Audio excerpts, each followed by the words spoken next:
विद्यार्थी मित्रों, केमिस्ट्री अंदर छेल्ले आपणे जे प्रकारे समूह 1 ना तत्वों जे लिथियम तत्व है एनी अनियमितताना कारणों अने तेनी साथे विकर्ण संबंध धरावतुं मेग्नीशियम साथेनी साम्यता, आ उपरांत सोडियमना केटलाक संयोजनोनी बनावट, गुणधर्मो अने उपयोगोनी चर्चा करी। आज प्रमाणे आजे आपणे समूह 2 ना तत्वोने जे प्रथम तत्व जे छे बेरिलियम एनी अनियमिततानी वर्तणूक, आ उपरांत बेरिलियमनो विकर्ण संबंध एल्युमिनियम साथे छे तो एल्युमिनियम साथेनी साम्यता અને ત્યારબાદ જે કેલ્શિયમના કેટલાક સંયોજનો છે એની બનાવટ, ગુણધર્મો અને ઉપયોગોની ચર્ચા કરવા જઈ રહ્યા છે। તો સૌપ્રથમ વાત કરીએ બેરિલિયમની અનિયમિત વર્તણૂક।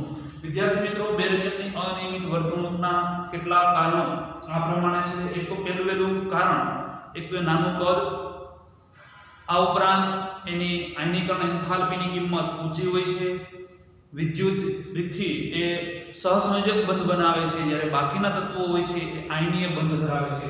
એટલે અનિયમિત કારણ આ પ્રમાણે દર્શાવી શકાય। પહેલું કારણ નાનું કદ, બીજું કારણ ઊંચી આયનીકરણ એન્થાલ્પી,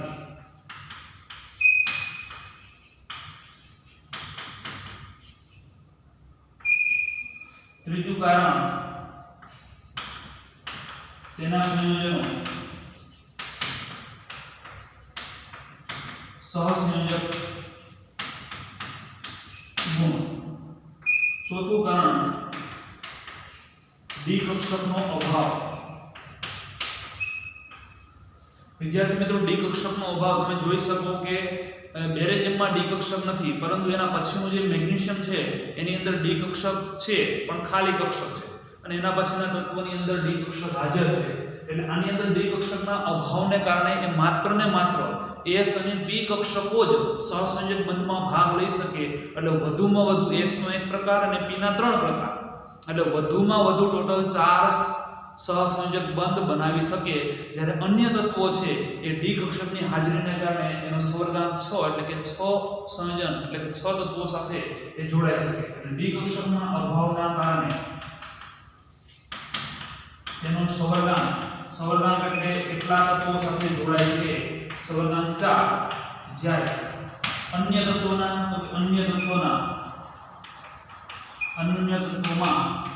ડી કક્ષકની હાજરીને કારણે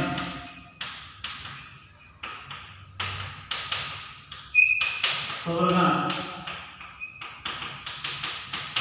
6 જોવા મળે। એના પછી વિદ્યાર્થી મિત્રો આપણે જાણીએ છીએ કે બેરિલિયમના ઓક્સાઇડ અને એના હાઇડ્રોક્સાઇડ એ ઉભય ગુણધર્મી દર્શાવે છે, જ્યારે બાકીના તત્વોના જે ઓક્સાઇડ જે છે એ બેઝિક વલણ દર્શાવે છે। અહીં બેરિલિયમ ઓક્સાઇડ અને બેરિલિયમ હાઇડ્રોક્સાઇડ આ બંને ઉભય ગુણધર્મી એટલે કે એસિડ અને બેઝ બંને તરીકે વર્તે છે, જ્યારે અન્ય તત્વના જે ઓક્સાઇડ અને હાઇડ્રોક્સાઇડ છે એ મોટાભાગે બેઝિક હોય છે। તો અન્ય તત્વના ઓક્સાઇડ તેમજ હાઇડ્રોક્સાઇડ બેઝિક હોય છે। આ બેરિલિયમની પોતાના સમૂહના અન્ય તત્વો સાથેના અનિયમિતના વર્તણૂકના કારણો છે, જેને આપણે લખી લઈશું। વિદ્યાર્થી મિત્રો, બેરિલિયમ પોતાના તત્વોથી અનિયમિત વર્તણૂકના કારણ છે કે બેરિલિયમ એ એલ્યુમિનિયમ વચ્ચે વિકર્ણ સંબંધ દર્શાવે છે। એટલે વિકર્ણ સંબંધ એટલે શું? તો કે બેરિલિયમ છે પોતાના તત્વના ગુણધર્મોની જગ્યાએ એલ્યુમિનિયમ જેવા ગુણ દર્શાવે છે।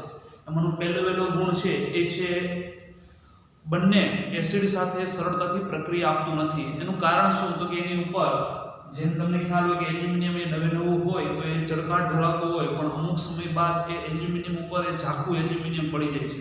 એલ્યુમિનિયમના વાસણ ઉપર તમે જોયું હશે। તો એનું કારણ શું છે કે એની ઉપર ઓક્સાઇડનું સ્તર, ઓક્સાઇડનું પડ લાગી જાય છે, જેને કારણે એલ્યુમિનિયમ એ એસિડ સાથે સરળતાથી પ્રક્રિયા આપતું નથી। એ જ પ્રમાણે બેરિલિયમ ઉપર પણ ઓક્સાઇડનું પડ લાગી જાય છે, જેથી કરીને એ સરળતાથી પ્રતિક્રિયાત્મક એસિડ પ્રત્યેની પ્રતિક્રિયાત્મકતા ઓછી, કારણ કે બેરિલિયમ અને એલ્યુમિનિયમ પર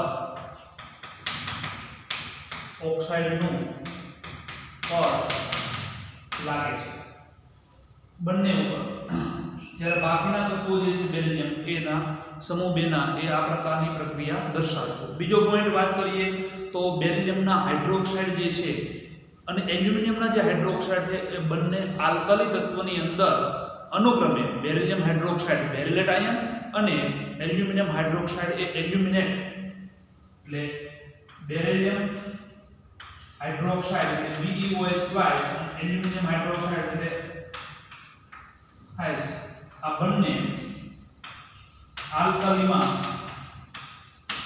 આલ્કલી એટલે બેઝની હાજરીમાં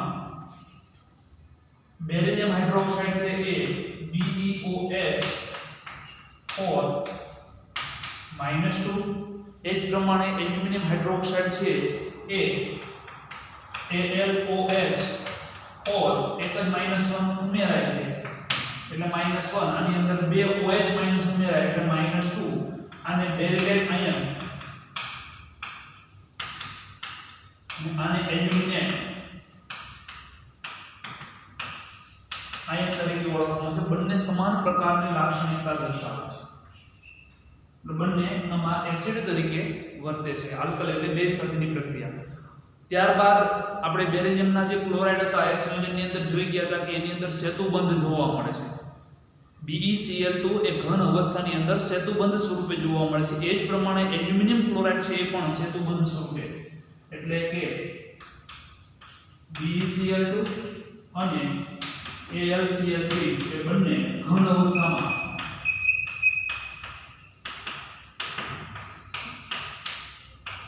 સેતુબંધ જોવા મળે છે. સેતુબંધ બંનેના દર્શન જો ખ્યાલ આવે, BeCl ના તો જોઈ ગયા હતા, BeCl2 ના આપણે સેતુબંધ આ પ્રમાણે જોઈ ગયા હતા. 3 BeCl2 ના અણુ લઈ તો એની અંદર જે સેતુબંધ હતો, વિદ્યાર્થી મિત્રો તમે જોઈ શકો કે અહીંથી આ સાથે આ પ્રમાણે એ સેતુબંધ એ જોવા મળે છે. AlCl3 નું બંધારણ દર્શાવે તો ખ્યાલ આવે, AlCl3 એ એની અંદર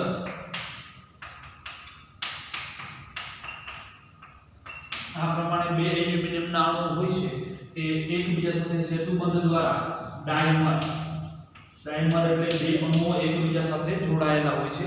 હકીકતમાં તો AlCl3 છે એ Al2Cl6 સ્વરૂપે અસ્તિત્વ ધરાવે છે. આની અંદર પણ આ સેતુબંધ દર્શાવે છે, જ્યારે આની અંદર પણ BeCl2 આ પ્રકારની બંનેમાં સામ્યતા દર્શાવે છે. ત્યારબાદ નેક્સ્ટ પોઈન્ટ છે સંકીર્ણ આયન બનવાનું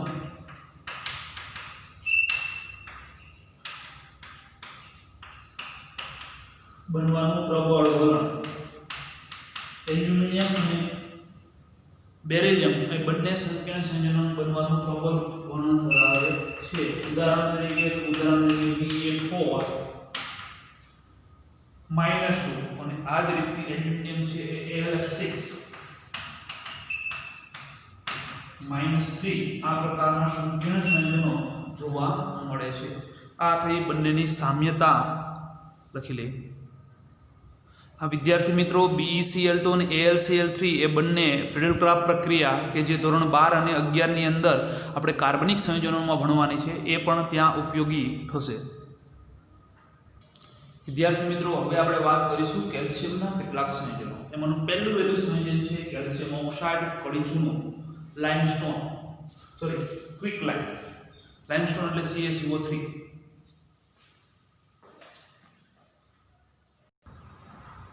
કડી ચૂનાની બનાવટની વાત કરીએ, ઔદ્યોગિક બનાવટ છે એ લાઇમસ્ટોન એટલે કે CaCO3 ચૂનાનો જે પથ્થર છે એને રોટરી ભઠ્ઠીની અંદર 1070 થી 1270 કેલ્વિન તાપમાને CaCO3 ને 1070 થી 1270 કેલ્વિન તાપમાને ગરમ કરવામાં આવે એટલે CaO CO2 કાર્બન ડાયોક્સાઇડ વાયુ દૂર થાય. આ એની ઔદ્યોગિક બનાવટ છે.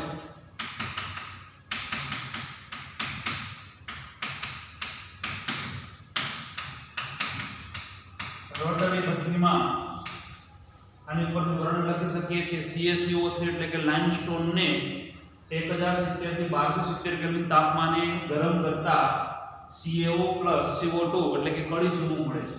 ગુણધર્મની વાત કરીએ તો વિદ્યાર્થી મિત્રો જે કડી ચૂનો છે લાઇમસ્ટોન એનો ગુણધર્મ એ ખૂબ જ ઊંચા તાપમાને પીગળે છે એટલે કે એનું ગલન બિંદુ છે એ 2870 પેલા અસ્ફટિકમય ઘન પદાર્થ એનું ગલન બિંદુ 2870 કેલ્વિન તાપમાન એ પીગળે છે.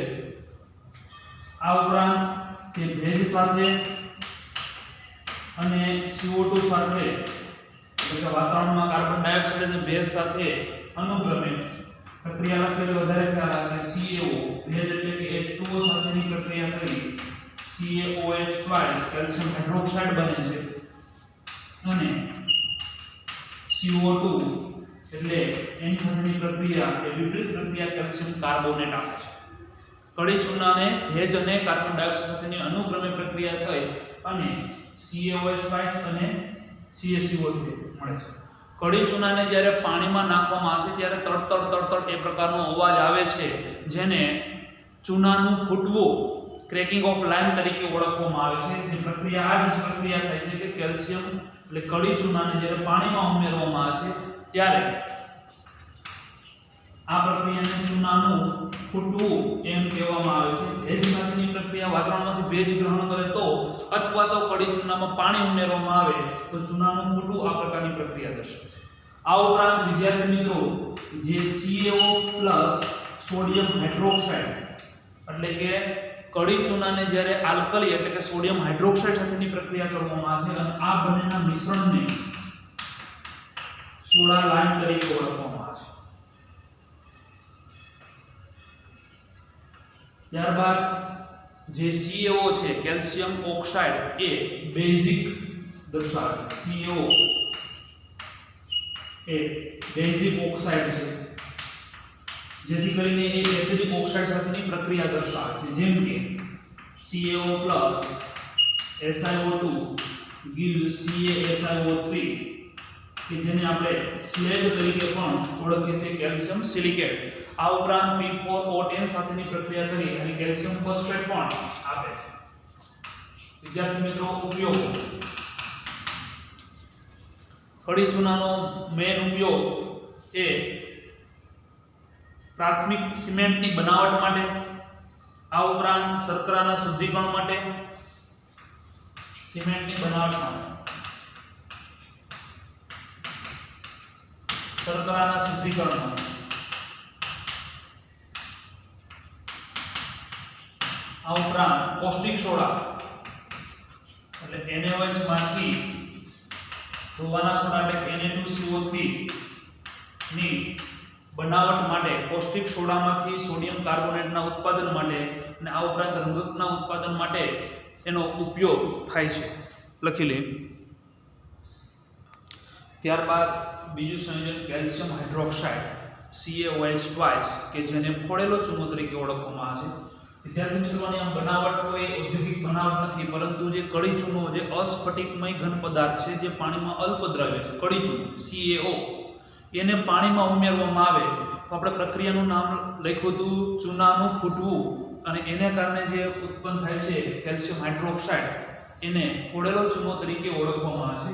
એટલે સામાન્ય બનાવટ ઔદ્યોગિક બનાવટ નથી, પરંતુ સામાન્ય બનાવટ કે જે CaO કેલ્શિયમ ઓક્સાઇડ એને પાણી સાથેની પ્રક્રિયા કરવામાં આવે એટલે CaOH મળે છે અને ફોડેલો ચૂનો તરીકે ઓળખવામાં આવે. વિદ્યાર્થી મિત્રો અહીંયા જે ફોડેલો ચૂનો છે એ કેલ્શિયમ ઓક્સાઇડ એ પાણીમાં સંપૂર્ણ દ્રાવ્ય નથી અને એટલા માટે એ સફેદ રંગનું પાણી જોવા મળે. તમને ખ્યાલ હશે કે ચૂનાનું જે પાણી હોય સફેદ રંગનું હોય છે અને એટલા જ માટે એને મિલ્ક ઓફ લાઇમ તરીકે પણ ઓળખવામાં આવે છે. મિલ્ક ઓફ લાઇમ શા માટે? તો કે મિલ્ક ઓફ મેગ્નેશિયમ આપણે ચર્ચા કરી હતી કે દૂધ જેવું જોવા મળે છે. અહીંયા પણ એનો રંગ એ પ્રવાહીનો રંગ એ દૂધ જેવો છે એટલા માટે એને મિલ્ક ઓફ લાઇમ તરીકે ઓળખવામાં આવે છે. વિદ્યાર્થી મિત્રો, આ જે મિલ્ક ઓફ લાઇમ હોય છે એટલે કે કેલ્શિયમ હાઇડ્રોક્સાઇડ એને આ તો એના ગુણધર્મની વાત કરીએ તો એક તો એ બેઝિક અથવા આલ્કલી ગુણધર્મ છે. બીજો ગુણધર્મ કે એ જે કેલ્શિયમ હાઇડ્રોક્સાઇડ છે એમાંથી કાર્બન ડાયોક્સાઇડ વાયુ પસાર કરવામાં આવે એટલે કે કેલ્શિયમ હાઇડ્રોક્સાઇડની કાર્બન ડાયોક્સાઇડ વાયુ પસાર કરવામાં આવે તો નિપજ તરીકે CaCO3 H2O આ મિશ્રણમાં હજી વધુ કાર્બન ડાયોક્સાઇડ વાયુ પસાર કરવામાં આવે. બરાબર સમજીએ, આ મિશ્રણની અંદર હજી વધુ કાર્બન ડાયોક્સાઇડ વાયુ પસાર કરવામાં આવે એટલે CaCO3 H2O તો હતા, આની અંદર કાર્બન ડાયોક્સાઇડ વધારે પસાર કરવામાં આવે નિપજ તરીકે CaHCO3 બે વડે ગુણાકાર કરીએ એટલે બે અણુની જરૂરિયાત પડશે. અહીંયા જે મળે છે એ મળે છે કેલ્શિયમ કાર્બોનેટ, અહીંયા જે મળે છે એ છે calcium hydrogen carbonate.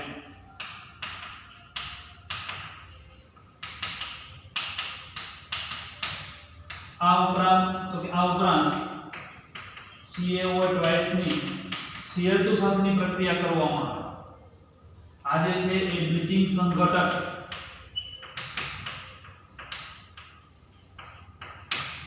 Calcium hydroxide ની Cl2 સાથેની પ્રક્રિયા કરવામાં આવે તો નિપજ તરીકે કેલ્શિયમ ઓક્સીક્લોરાઇડ જેને કેલ્શિયમ હાઇપોક્લોરાઇડ તરીકે પણ ઓળખવામાં આવે છે. આ ઉપરાંત કેલ્શિયમ ક્લોરાઇડ અને આ ઉપરાંત એ પાણીનો અણુ છૂટો પ્રક્રિયાને સંતુલિત કરવા માટે બે વડે ગુણવા પડશે. બે ક્લોરીન અહીંયા બે ક્લોરીન અહીંયા એટલે ટ્વાઇસ Cl2 અને બે પાણીના અણુ દૂર થાય છે. વિદ્યાર્થી મિત્રો, બ્લીચિંગ સંઘટક એટલે કે વિરંજક, રંજક એટલે રંગને દૂર કરનાર પદાર્થ જેને બ્લીચિંગ સંઘટક તરીકે ઓળખવામાં આવે છે. હાઇડ્રોજન પેરોક્સાઇડ ની અંદર આપણે શબ્દનો ઉલ્લેખ કર્યો H2O2. બ્લીચિંગ સંઘટક તરીકે ક્લોરીન સિવાયના તમામ પદાર્થ અને બ્લીચિંગ સંઘટક તરીકે ઓળખવામાં આવે છે એટલે કે calcium hydroxide, calcium oxychloride, calcium chloride અને એની સાથે બે પાણીના અણુ જોડાયેલા હોય આ સંઘટકના મિશ્રણને બ્લીચિંગ સંઘટક તરીકે ઓળખવામાં આવે છે. વિદ્યાર્થી મિત્રો, ઉપયોગની વાત કરીએ તો બાંધકામની અંદર મજબૂતાઈ આપવા માટે એક કઠણ પદાર્થ તરીકે એટલે કે મોર્ટાર તરીકે, બાંધકામમાં મોર્ટાર તરીકે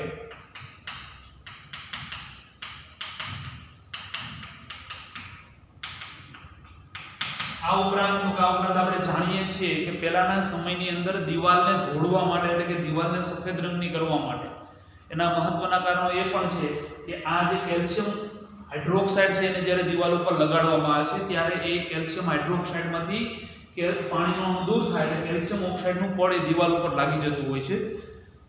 ખાસ કરીને એનો સંક્રમણહારક ગુણ છે. સંક્રમણહારક એટલે કે જે સૂક્ષ્મજીવો હોય છે એનો નાશ કરનાર પદાર્થ તરીકે એટલે કે સંક્રમણહારક તરીકે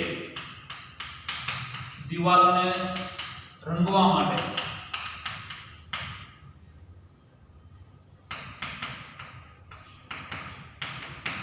આ ઉપરાંત આગળનો જે કેલ્શિયમ હાઇડ્રોક્સાઇડ શર્કરા જે એક પ્રકારે ખાંડના શુદ્ધિકરણ માટે પણ એનો ઉપયોગ થાય છે. અને આ ઉપરાંત કાચની બનાવટ, ચર્મ ઉદ્યોગ, બ્લીચિંગ પાવડર,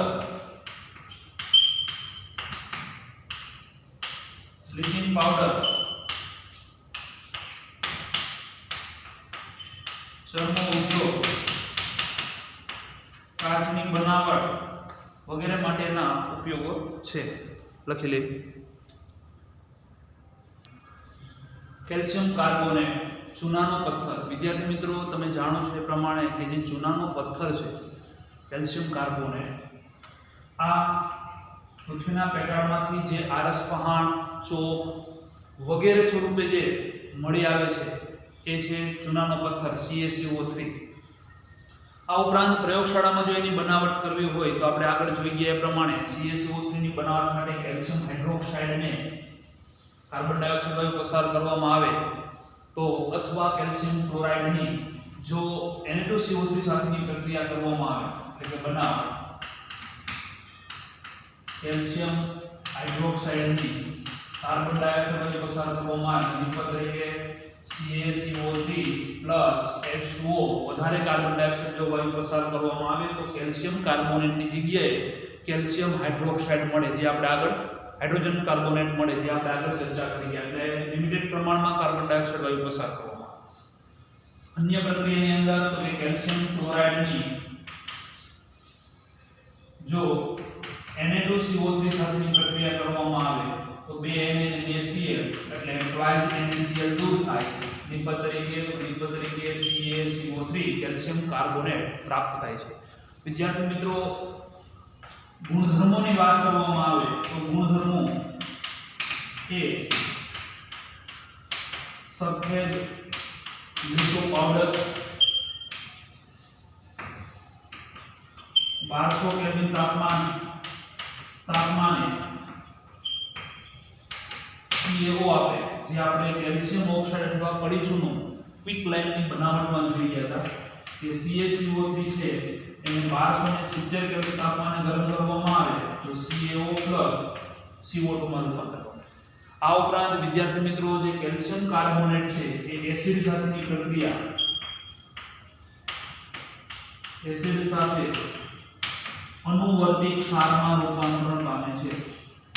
અનુવર્તી ક્ષાર એટલે કે CaCO3 ની HCl સાથેની પ્રક્રિયા કરવામાં આવે તો CaCl2 CO2 H2O બે હાઇડ્રોજન અને બે ક્લોરીન એટલે ટ્વાઇસ Cl.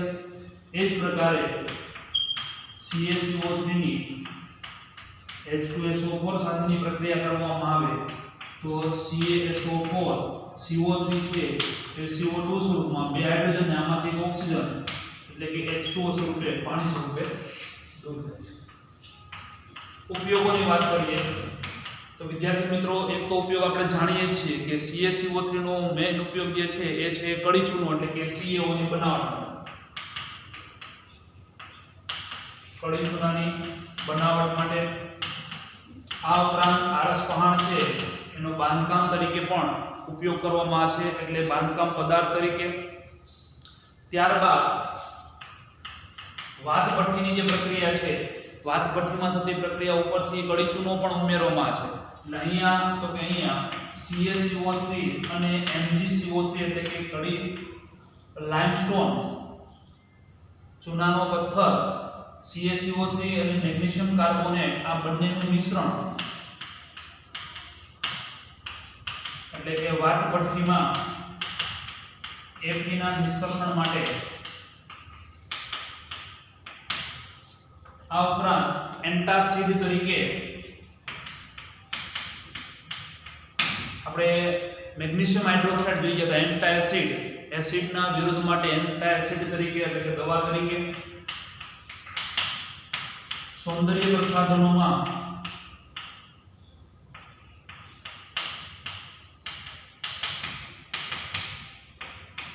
ફિલર તરીકે, ટૂથપેસ્ટમાં અપઘર્ષક તરીકે વગેરેના ઉપયોગો છે. ચ્યુઇંગમમાં પણ એક ઘટક તરીકે વાપરવામાં આવે છે. સૌંદર્ય પ્રસાધનો આ એના મહત્વના ઉપયોગો છે જે આપણે લખી લઈએ. વિદ્યાર્થી મિત્રો એના પછીનું નેક્સ્ટ છે પ્લાસ્ટર ઓફ પેરિસ કે જેનું સૂત્ર થાય CaSO4 H2O અડધો પાણીનો અણુ છે. આને કારણે એનું નામ કેલ્શિયમ સલ્ફેટ અર્ધ હાઇડ્રેટ. નામની વાત કરીએ તો કેલ્શિયમ સલ્ફેટ અડધો પાણીનો અણુ છે એટલે અર્ધ હાઇડ્રેટ એ એ પ્રકારે અડધો જ છે એટલે અર્ધ હાઇડ્રેટ તરીકે ઓળખવામાં આવે છે, જે પ્લાસ્ટર ઓફ પેરિસના નામ તરીકે. વિદ્યાર્થી મિત્રો, આની બનાવટ માટે જીપ્સમને 393 કેલ્વિન તાપમાને જીપ્સમ કે જેનું સૂત્ર થાય CaSO4 2H2O ને 393 કેલ્વિન તાપમાને ગરમ કરતા પ્લાસ્ટર ઓફ પેરિસ મળે છે. પ્રક્રિયા પ્રમાણે લખી શકીએ CaSO4 2H2O 393 કેલ્વિન તાપમાને ગરમ કરીએ એટલે આમાંથી 1.5 પાણીનો અણુ દૂર થાય. CaSO4 1/2H2O પ્લસ 1.5 એટલે કે 3/2 H2O પાણીનો અણુ દૂર થાય. આ રીતે પણ લખી શકીએ તો સમુદ્ર પ્રક્રિયાને 2 વડે ગુણાકાર કરીએ તો ટેક્સ્ટ બુકમાં આપેલી પ્રક્રિયા 2 એટલે અહીંયા 1/2 નીકળી જાય અને અહીંયા પણ 3 આવી જશે. આ રીતે લખો તો પણ સાચું છે. આ રીતે પ્લાસ્ટર ઓફ પેરિસ મળે. વિદ્યાર્થી મિત્રો, જો 393 કેલ્વિન થી ઊંચા તાપમાને ગરમ કરવામાં આવે તો આ અડધો પાણીનો અણુ છે એ પણ ગુમાવી બેસે, જેને બળેલ મૃત પ્લાસ્ટર તરીકે ઓળખવામાં આવે છે. એટલે કે જીપ્સમને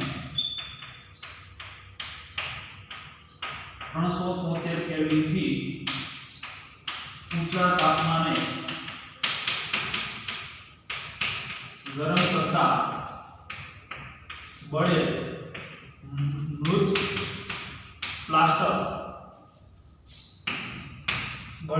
પ્લાસ્ટર કે જેનું સૂત્ર છે CaSO4 પાણીનો અણુ ગુમાવે ગરમ કરતા મૃત પ્લાસ્ટર મળે છે કે જેમાં બંને પાણીના અણુ ગુમાવે. પ્રક્રિયા લખી એટલે વધારે ખ્યાલ આવશે. CaSO4 2H2O 393 કેલ્વિન થી ઊંચા તાપમાને એટલે મળે છે CaSO4 2H2O અને બળેલ મૃત પ્લાસ્ટર તરીકે ઓળખવામાં આવે છે. આ કઈ પ્લાસ્ટર બળેલ મૃત પ્લાસ્ટરનો કોઈ ઉપયોગ થતો નથી. એ કેલ્શિયમ સલ્ફેટ સ્વરૂપે મળે છે. પરંતુ જે પ્લાસ્ટર ઓફ પેરિસ છે એનો ગુણધર્મની વાત કરીએ તો પાણી સાથે જામી જવાનો ગુણધર્મ એનો નોંધપાત્ર ગુણધર્મ છે. એટલે કે પ્લાસ્ટર ઓફ પેરિસનો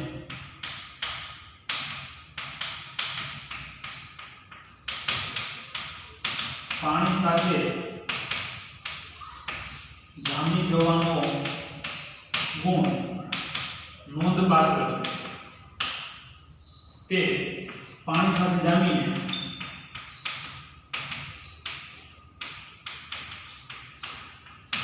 પ્લાસ્ટિક જેવો પદાર્થ આપે તે 5 થી 15 મિનિટમાં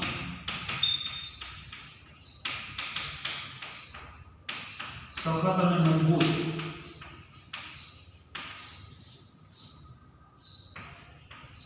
બને. પાણી સાથે સવાઈ જાય અને 5 થી 15 મિનિટમાં એ સખત અને મજબૂત ઘન સ્વરૂપમાં રૂપાંતરિત પામે છે.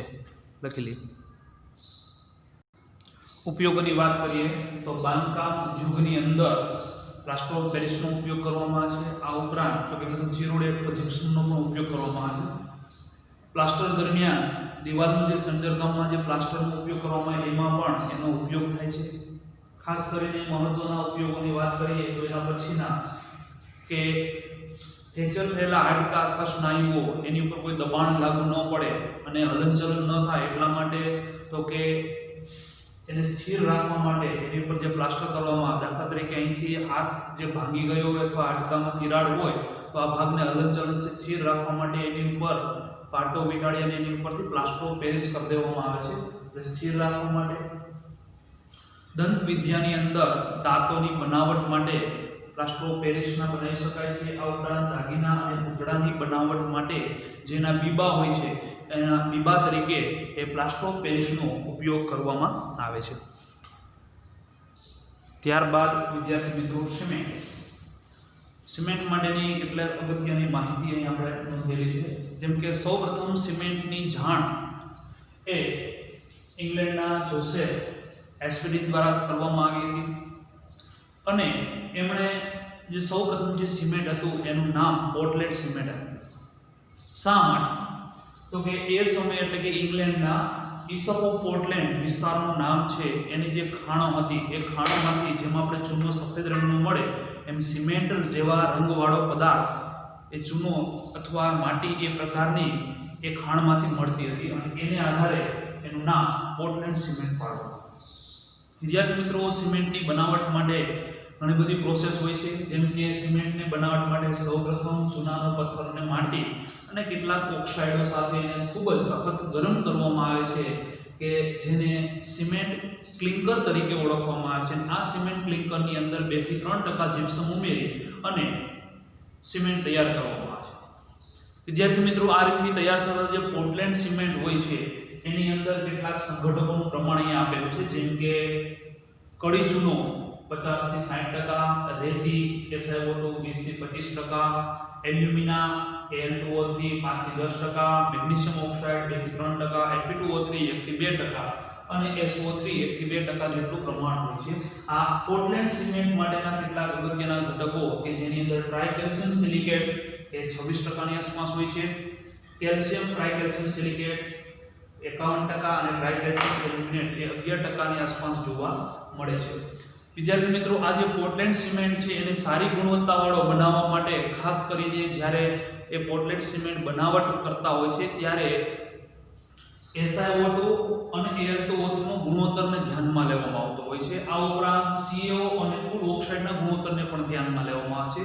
જો સારી ગુણવત્તાવાળો સિમેન્ટ બનાવવો હોય તો સિલિકા અને Al2 એટલે કે એલ્યુમિના એ બંનેના ગુણોત્તરનું પ્રમાણ 2.5 થી 4% ની આસપાસ રાખવામાં આવે છે.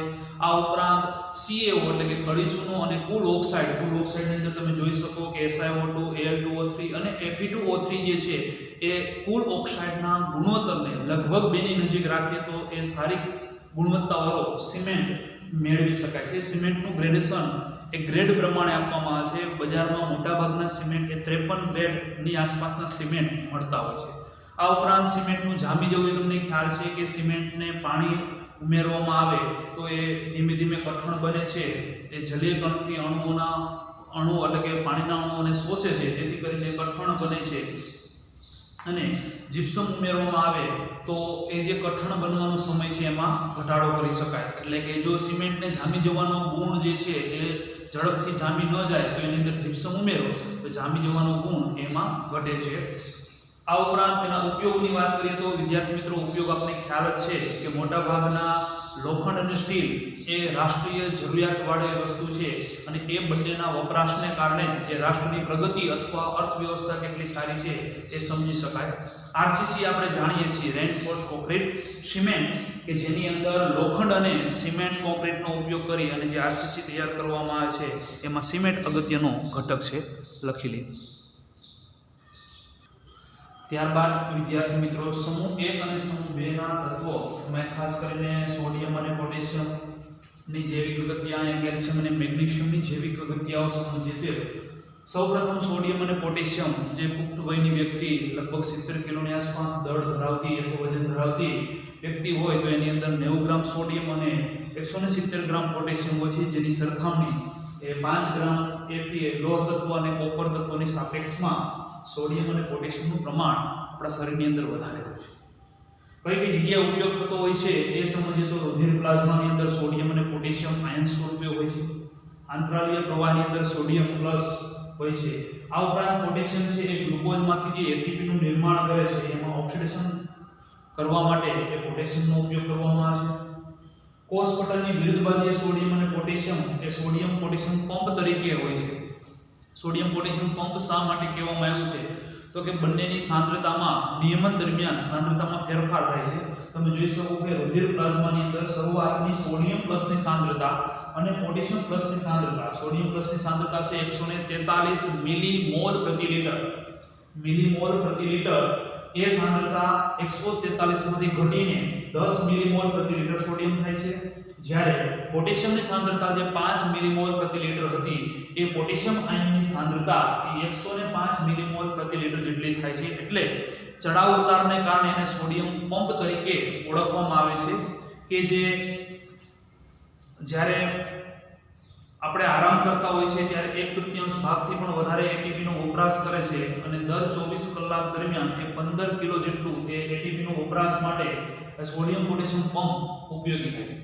આ જ રીતથી કેલ્શિયમ અને મેગ્નેશિયમની જૈવિક અગત્યતાની વાત કરીએ તો પુખ્ત વયના વ્યક્તિ સામાન્ય રીતે 25 ગ્રામ મેગ્નેશિયમ 1200 ગ્રામ જેટલું કેલ્શિયમ જેની સાપેક્ષ ફરી પાછું Fe અને કોપર સાથે કરવામાં આવે તો એનું પ્રમાણ ખૂબ વધારે છે. ફોસ્ફેટ સ્થાનાંતરની અંદર એટીપી સાથે ફોસ્ફેટ સ્થાનાંતર માટે ઉપયોગી છે એટીપી, પણ એટીપી ના સહ અવયવ તરીકે એટલે કે એની સાથે એ Fe પદાર્થનો ઉપયોગ કરવામાં આવે છે. ક્લોરોફિલ એ મેગ્નેશિયમ એટલે કે Mg નું સંકીર્ણ સંયોજન છે. આપણે જાણીએ છીએ કે વનસ્પતિનો લીલો રંગ એ ક્લોરોફિલને આભારી છે અને ક્લોરોફિલ છે મેગ્નેશિયમનું સંકીર્ણ સંયોજન છે અને એ મેગ્નેશિયમની વનસ્પતિમાં ખૂબ જ અગત્યતા દર્શાવે છે. કેલ્શિયમની વાત કરીએ તો જે 99% કેલ્શિયમ છે આપણા શરીરની અંદર જે કુલ કેલ્શિયમ છે એમાંનું 99% કેલ્શિયમ એ હાડકાં અને દાંતમાં રહેલું હોય છે. રુધિર પ્લાઝમાની અંદર પણ કેલ્શિયમનો ઉપયોગ થાય છે. 100 મિલીગ્રામ પ્રતિ લિટર કેલ્શિયમનું નિયમન એ બે મહત્વના હોર્મોન્સ દ્વારા કરવામાં આવે છે જેનું નામ છે કેલ્સિટોનિન અને બીજું છે એ પેરાથાઇરોઇડ. વિદ્યાર્થી મિત્રો, હાડકું આપણે જાણીએ છીએ પ્રમાણે સતત ઓગળતો અને પુનઃ નિક્ષેપિત થતો ભાગ છે. ઘસારો થાય, દાખલા તરીકે સતત મૂવમેન્ટને કારણે કોણીમાં રહેલું જે હાડકું છે એ અથવા જે હાડકાઓ રહેલા હોય છે સતત ઘસારાના કારણે એ હાડકું ઓગળે છે અને ફરી પાછું એ પુનઃ નિક્ષેપિત એટલે કે ફરી બને છે. એ 400 મિલીગ્રામ પ્રતિ દિવસ જેટલું એ કાયમી કેલ્શિયમ એ નવું નિર્માણ પામે છે. આ વાત થઈ કેલ્શિયમ અને મેગ્નેશિયમની જૈવિક અગત્યના પોઈન્ટ આપણે લખી લઈએ.